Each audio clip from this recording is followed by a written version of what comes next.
read you something, okay? You have the right to remain silent. Anything you say can will be used against you in court. You have the right to an attorney for making these statements or answering any questions. If you cannot afford an attorney or desire one, the court will appoint one for you. You may stop questioning at any time by refusing or wanting to consult with your attorney. Do you understand each of those rights that I've read to you? Yes, I do. Thank you. Okay, with those rights in mind, do you want to talk to me about what happened? Please. Okay. Go ahead. So, okay. My house is right up that road, and so I was planning on getting here at 5:50 this morning to start my warm-up for my tea time. Yeah. I had to loop all the way around that way. It took me about probably a half hour.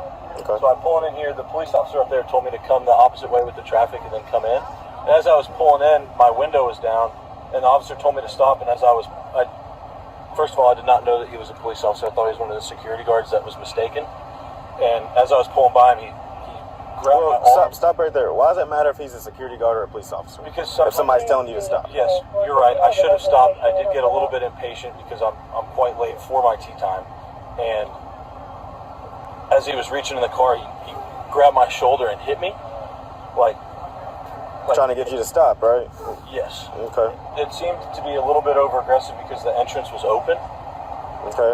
And I pulled a little bit because I was afraid. I thought he was going to start hitting me, and I didn't know who he was. He didn't tell me he was a police officer. All I saw was the yellow jacket. I didn't know what he was doing. I listened to another police officer. So the thing is, he's wearing a uniform. Okay. He Yes. also is wearing the same jacket that I have on that says police. Yes. Okay. Also, on that, if someone's telling you to stop, no matter who it is, you don't keep going. So what happened is, you kept going and you took him with you while he's a pedestrian. Okay. Yes. So you took him with your car. Yes. And drug him, okay? Yeah. Which is not a good thing, I'm right? very aware that was to make it, so listen to me, so make it even worse, when he asked you to get out of the car, you refused to get out of the car. I still was not aware he was a police officer. I was actually looking out the window of the car to try to find a police officer. I asked. We're all right here, and he was there. Believe me, sir, if I knew we're all wearing yellow vests so you can see us. If he knew he was a police officer, I would have been much more or less afraid, but panic kind of set in. As you can see, I'm still shaking because I was afraid. I didn't know who he was.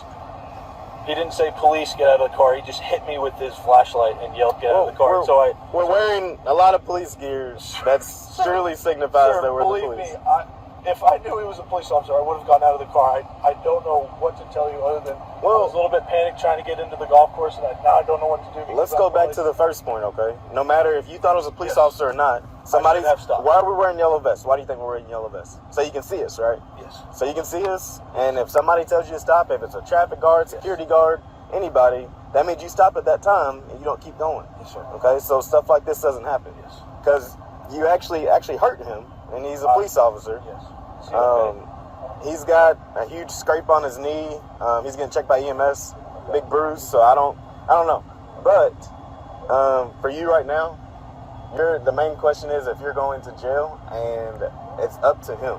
I don't know. Am I able to speak with him? No, not at this time. No.